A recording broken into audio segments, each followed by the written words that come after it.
अब वो हीरो बनते हैं तो थोड़ा सा एज ग्रुप हो गया है, अब हीरोइन के साथ नाचते हैं तो थोड़ा सा वो अंकल टाइप का होता है चीज। मैं चाहता हूँ आखिरी तक कुछ नहीं बोलूं, चुप रहूं, नहीं बोलता हूँ।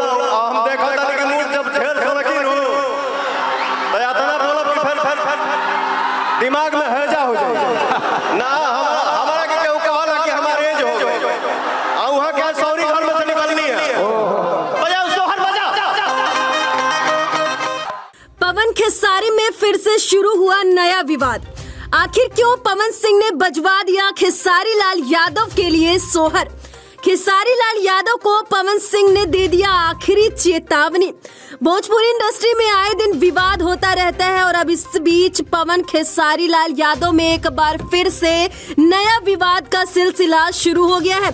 खेसारी कहते हैं पवन तो लगते हैं हीरोइनों के सामने चाचा, तो पवन सिंह भी खेसारी लाल यादव को बच्चा बताकर बजवा देते हैं सोहर। दरअसल आपको बता दें कि यह विवाद खेसारी लाल यादव के एक इंटरव्यू से शुरू हुआ है। इंटरव्यू के दौरान खेसारी से पवन सिंह को लेकर जब कुछ सवाल पूछा जाता है तो खेसारी लाल यादव पवन सिंह को बता देते हैं सबके चाचा। मैं चाहता हूँ आखिरी तक कुछ नहीं बोलूं, चुप रहूं, नहीं बोलता हूँ। हम देखा था कि मूड जब ढेर सलकीन हो तो या तना बोलब कि फिर दिमाग में हैजा हो जाए ना। हमारा के केहू कहला कि हमारे एज हो गए आ वहां क्या सौरी घर में से निकलनी है। बजाओ सोहर बजा।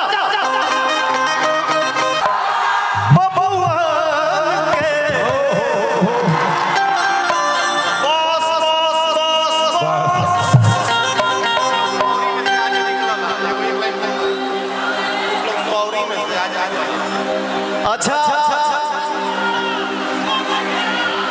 इंडस्ट्री है, इतनी सी इंडस्ट्री है भैया, सब पता चलता है और कभी कभी आदमी देख सुन भी लेता है। सही बात है।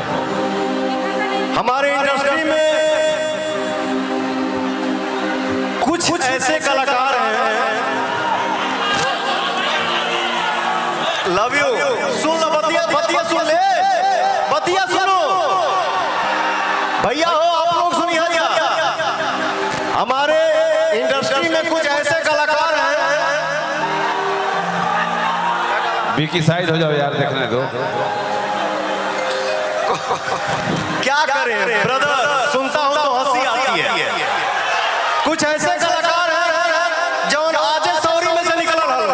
अरे तो काहे प्यास जी झमकावला से ना ओरिजिनल काम गावे के पड़ी।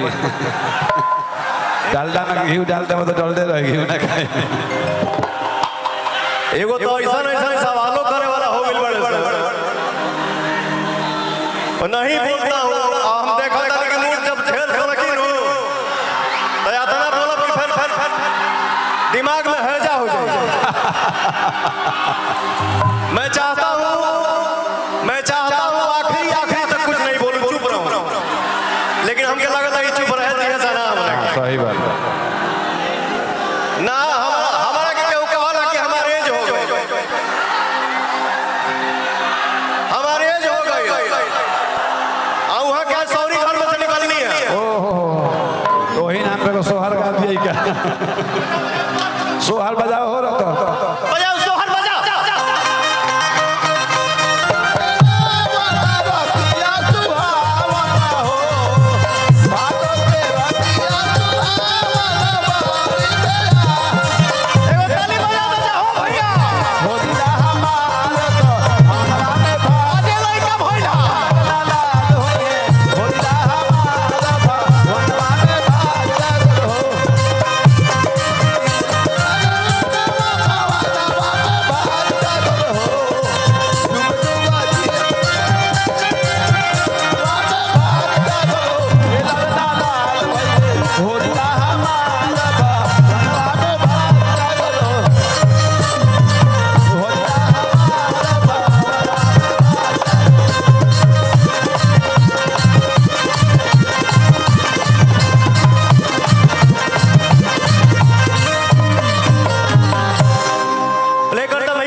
भोजपुरी इंडस्ट्री में आए दिन विवाद होता रहता है और अब इस बीच पवन खेसारी लाल यादव में एक बार फिर नया विवाद का सिलसिला शुरू हो गया है।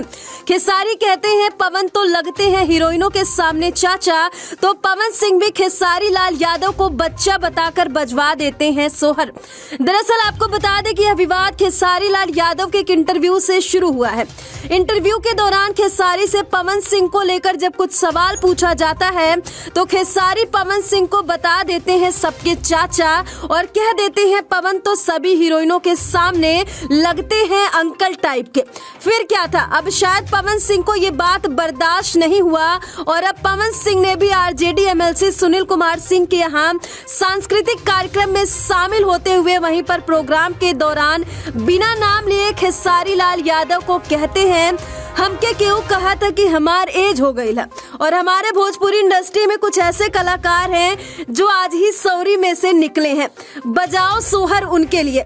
बता दें कि आगे पवन सिंह कहते हैं कि आखिरी तक चुप रहता हूं, नहीं चाहता हूं कि कुछ बोलूं, लेकिन इंडस्ट्री में ऐसे लोग हैं कि बोलना पड़ जाता है और पता चल जाता है। और पवन सिंह आगे चेतावनी देते हुए कहते हैं कि जब हम बोलब तो दिमाग में हैजा हो जाए। हालांकि ऐसा पहली बार नहीं है कि पवन खेसारी में विवाद हो रहा है, इससे पहले भी कई बार ऐसा हुआ है कि खेसारी लाल यादव और पवन सिंह में जमकर विवाद हुआ है।